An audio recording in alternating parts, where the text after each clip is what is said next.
You will hear a number of different recordings and you will have to answer questions on what you hear. There will be time for you to read the instructions and questions and you will have a chance to check your work. All the recordings will be played once only. The test is in 4 sections. At the end of the test, you will be given 10 minutes to transfer your answers to an answer sheet. Now turn to Section 1. Section 1. You will hear 2 flatmates, Tom and Richard, discussing the rules of their shared house. First, you have some time to look at questions 1 to 6.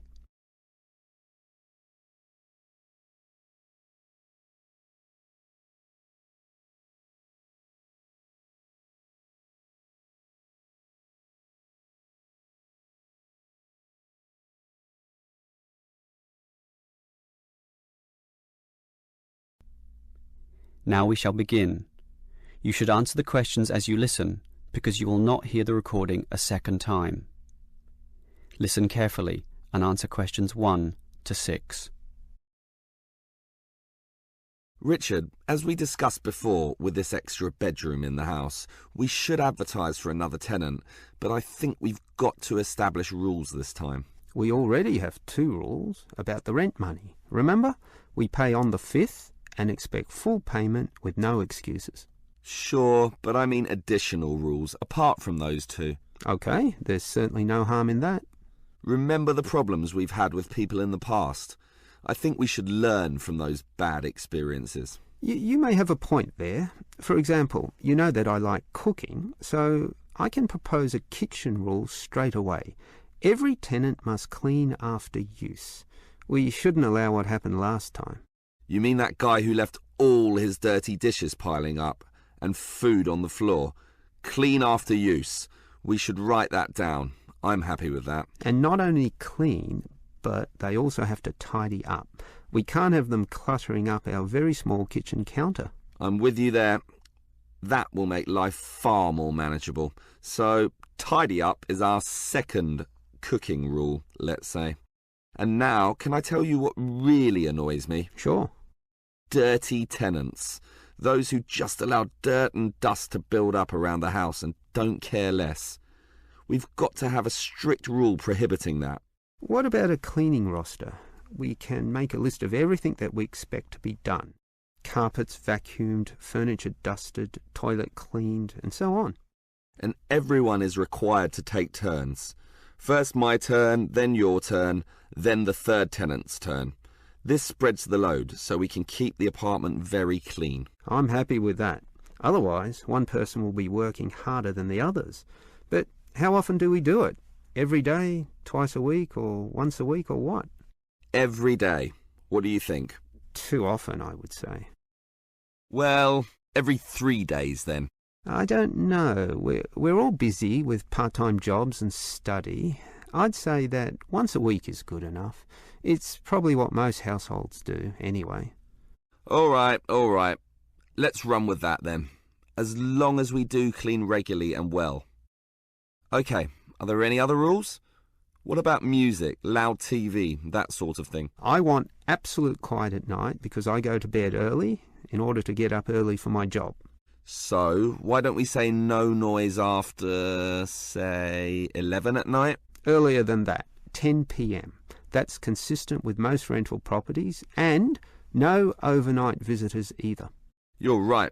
That caused a lot of problems when the last tenant brought his drinking buddies in for the night.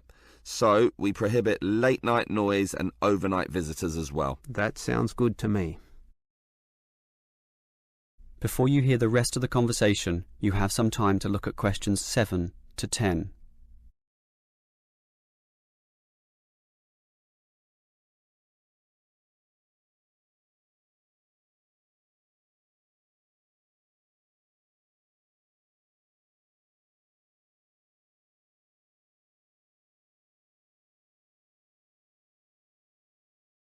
Now listen and answer questions 7 to 10. Okay, Richard. If we want to advertise for an extra tenant for the third bedroom, there's a website with an online form here that we can fill out. That will speed things up. Good idea. In fact, let's do it now and get it over and done with. Sure. The first category here is gender. I guess that means we write male or female. I think I'd prefer a male. He'd fit in with us, one of the boys, something like that. Sure, but that might limit things, and I'd say a female might be just what this household needs. Why don't we say any and let fate decide? See who turns up and judge them as they come. Okay, I'll type any. So now we move on to job.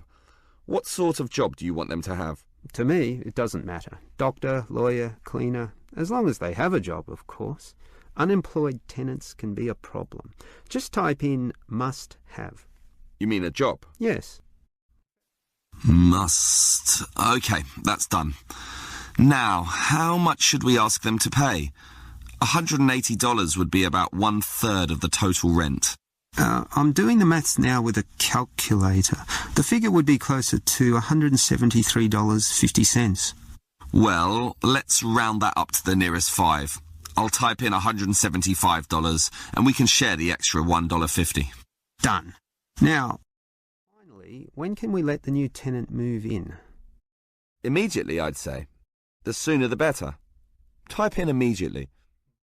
But I'm busy this week with my job, so I'm not in the mood to interview tenants right now. And anyway, we've had just you and me for so long, what does another couple of weeks matter? So, when would you like the tenant to move in then? 1 week from now? Beginning of the month, March 1st? Later. Give it another 4 days at least. March the 5th is better for me. Okay, I'll type that in. It should be fine. Any later than March the 8th and I'll be too busy with my exams. And that's about it. That is the end of section 1. You now have half a minute to check your answers.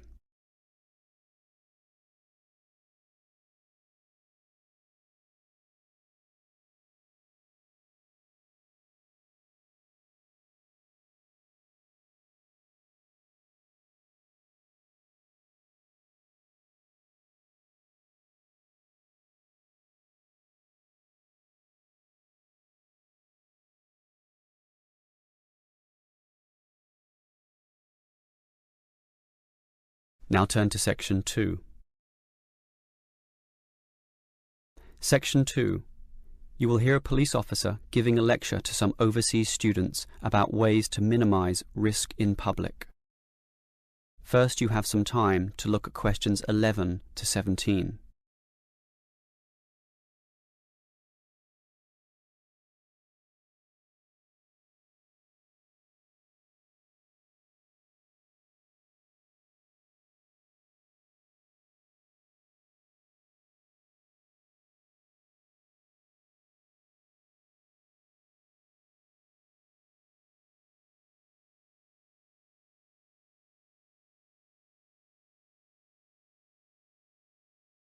Now listen carefully and answer questions 11 to 17.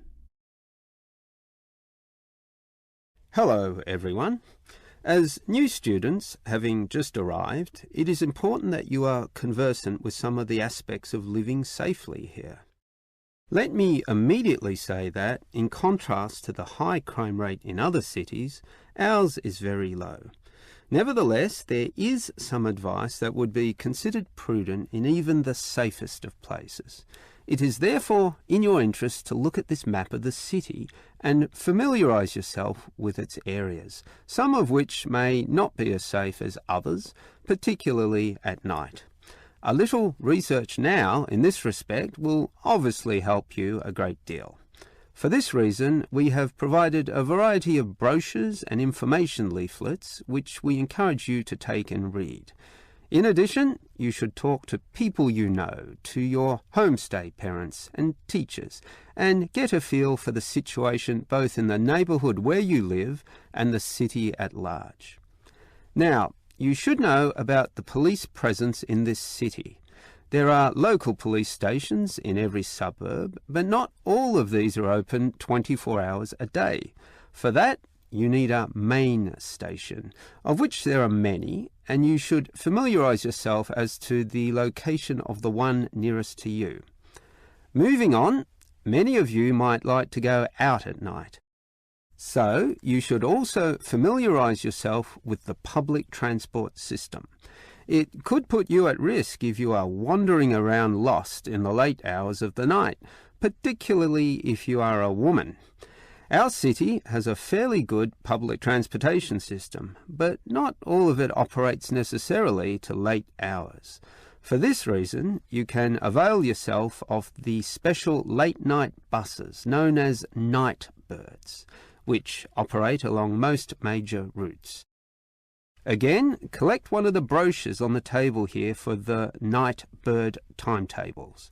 Finally, if you do feel there is an emergency, you can dial 000.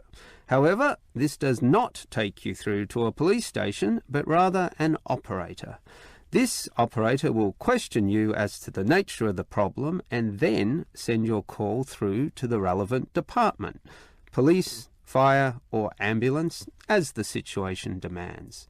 This may take up valuable time, and for this reason we suggest that you find the emergency number of the nearest main station to where you live. This will speed up the process should you need police services in the event of a serious problem.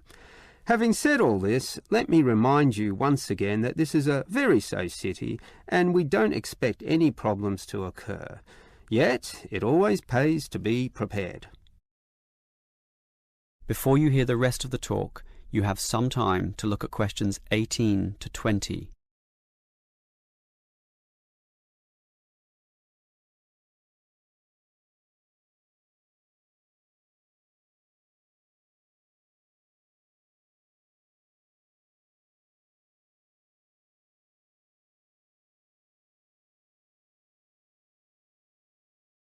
Now listen and answer questions 18 to 20.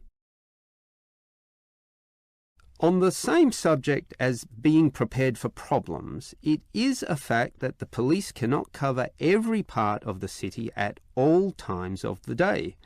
Thus, it is advisable for you to take some precautions and be prepared for any problems which may occur. There are less safe areas which you may inadvertently find yourself in and, through no fault of your own, be faced with difficulties. In this respect, some people advise that women in particular carry mace or pepper spray, which can be sprayed into the eyes of an assailant. However, please be informed that these are illegal and consequently cannot be purchased, constituting, as they do, an attack weapon. On that same theme, any knives or small arms, while perhaps being legal in your country, are illegal here and must not be carried on your person. One thing you can carry, however, is a personal siren. In the advent of a problem, you just push a button and the siren will sound loudly, drawing such attention that any assailant almost invariably flees immediately from the scene. Moving on, you may wish to stay out late, to have fun or see the sights of this city at night, and we do not necessarily discourage that. However, we do advise that you confine yourself to areas that have sufficient street lighting or illumination. In the course of your activities, you may well meet strangers, but if this happens under clearly lit areas, visible to everyone in the vicinity, statistics prove that in almost all cases nothing will go wrong, particularly if you carry your siren. Above all, the greatest rule is simply to exercise discretion and intelligence when you go about your business. All the rules that I have given are simply based on this, and by following them all, your stay here will be both enjoyable and safe. That is the end of section 2. You now have half a minute to check your answers.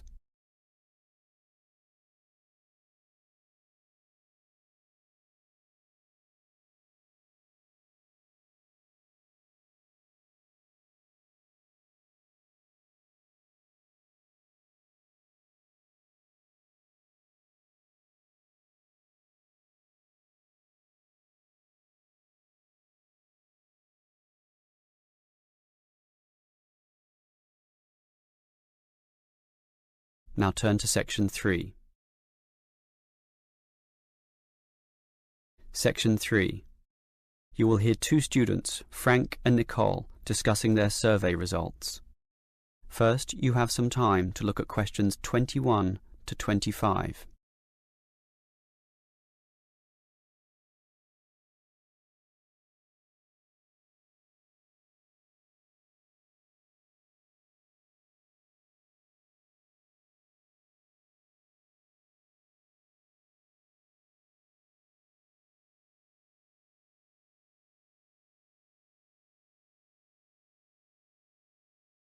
Now listen carefully and answer questions 21 to 25. OK, Nicole. Did you interview the required 50 people? Yes, I have them all here. I had intended to talk to over 50 actually, but I could only talk to 46 in the end, all students from the university. It should be fine for our purposes, and it was interesting actually to hear what they said.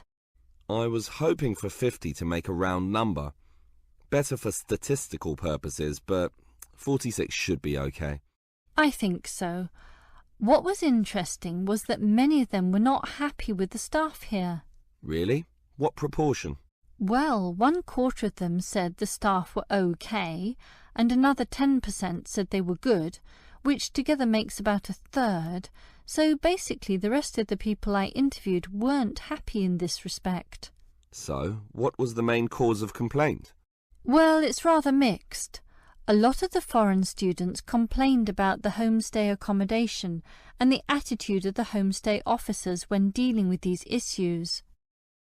Most of the foreign students said this actually, but the bulk of the mainstream students had concerns with the attitude of the teachers. It seems they feel the teachers don't care enough, and facilities weren't that important, relatively speaking. I think the teachers here are OK. Don't you think so, Nicole?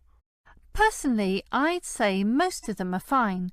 But obviously there are a few I'd say need to improve in their commitment to helping students. Oh, not many though.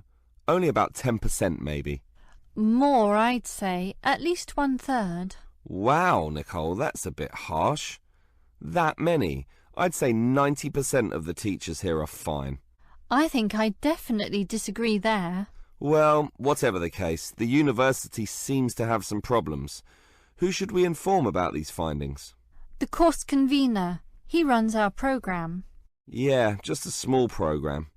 These problems are serious and university-wide. I think we should talk to the assistant dean at least. Come on. We're just a couple of students. We can't go that high. It's like some cleaners wanting to talk to the CEO.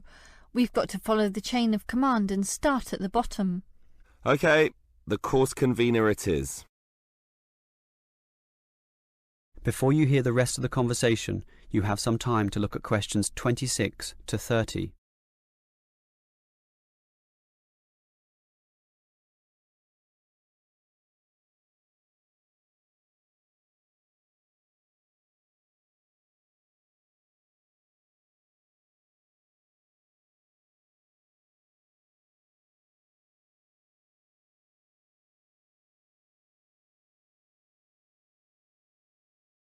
Now listen and answer questions 26 to 30. So, Nicole, can you explain the technique you used for interviewing people? Every time I try interviewing, I seem to encounter problems, and yet you managed to interview so many people so quickly. What's the secret? It's really quite simple. Let me explain it all. The first step, and this is probably the most important point, is to select the position or the location where you're going to do the interviewing. It's got to be a good one.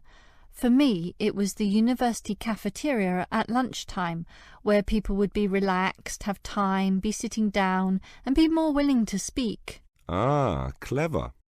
But that leads to the next point. Everyone's in a hurry these days, so you've got to immediately confirm that they can in fact spare some moments to answer your questions. There's no point starting and then having them rush off in the middle of the interview. It just ruins everything. Yeah, that's happened to me a few times, actually. And then it's equally important to carefully outline why you want to talk to them in the first place. Some people might think you're a salesman or a busybody or some nutcase from a religious cult. They have to know the purpose and trust you. Now, part of that trust involves guaranteeing that the information will be kept in total confidence. And for that reason, I show how we don't take down names or any personal data. After that, you're ready to begin, but sometimes they're not won over or not ready to give you the time, in which case you remind them about how their information can actually improve life for all students, and that they are actually serving the purposes of everyone by cooperating. Right. Make it seem like a noble cause.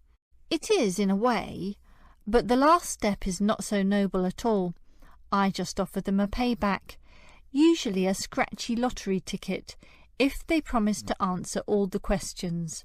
Everyone dreams of scratching one of those tickets and winning $1 million, so that makes them do everything you want. Aha, very clever.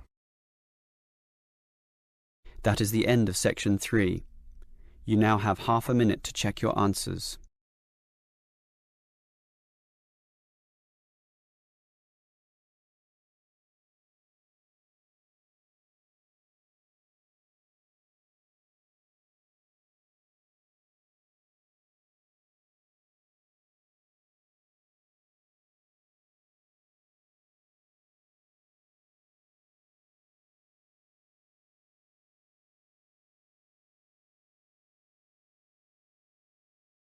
Now turn to section 4.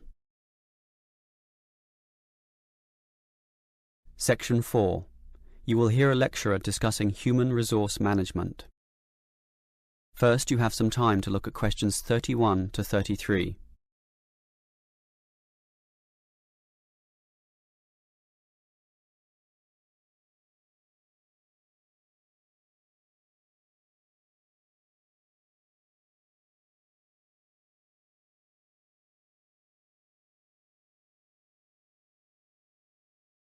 Now listen carefully and answer questions 31 to 33.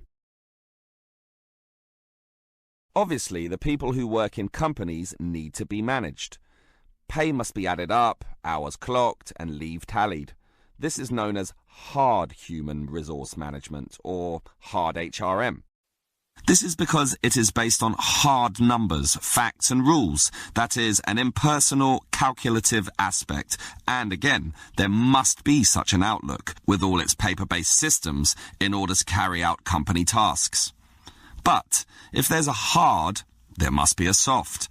And it is this soft element of HRM that I'd like to consider now. Historically, it took a long while before the importance of this soft element was realized. For example, in Henry Ford's car-making factories, workers were regarded as unthinking tools who would mindlessly repeat the same task for 8 hours a day. This attitude worked for a while. However, the Ford Motor Company faced the growing challenges of huge turnover, lack of motivation, declining quality of their product, and labor disputes.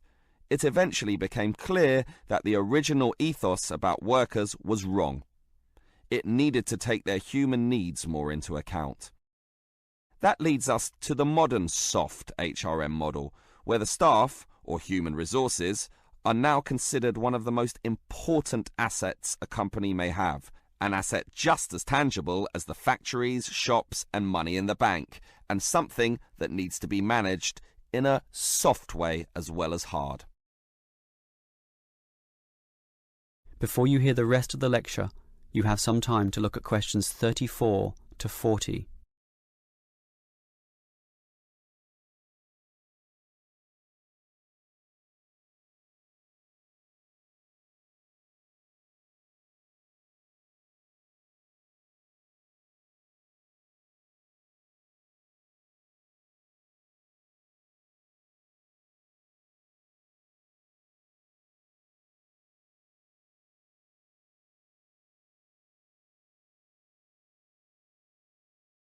Now listen and answer questions 34 to 40. So, what is soft HRM? It basically involves 3 elements. One is motivating your staff. The second is making sure they stay with your company, that is, reducing turnover. And remember, turnover costs money, diverts resources, disturbs the system, and you may be losing a lot of experience there in just one staff member.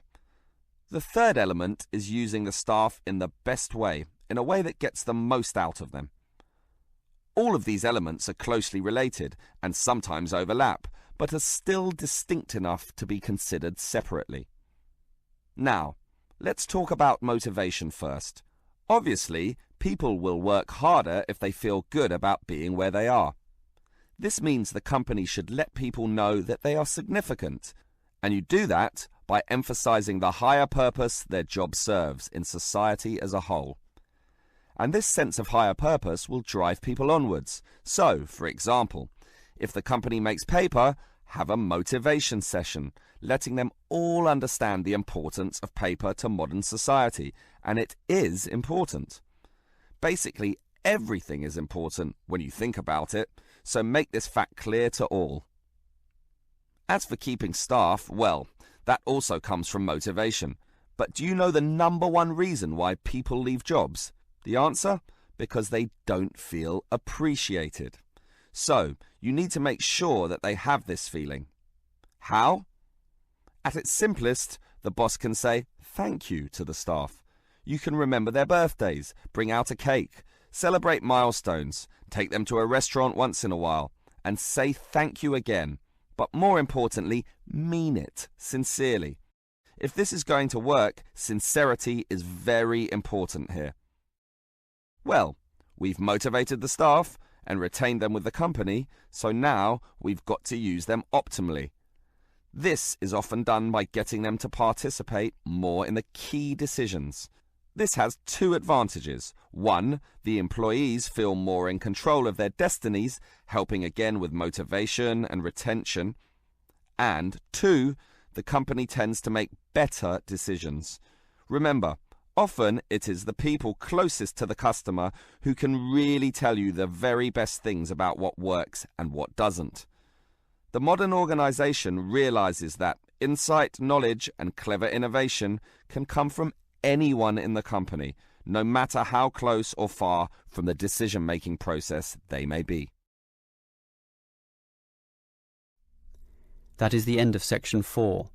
You now have half a minute to check your answers.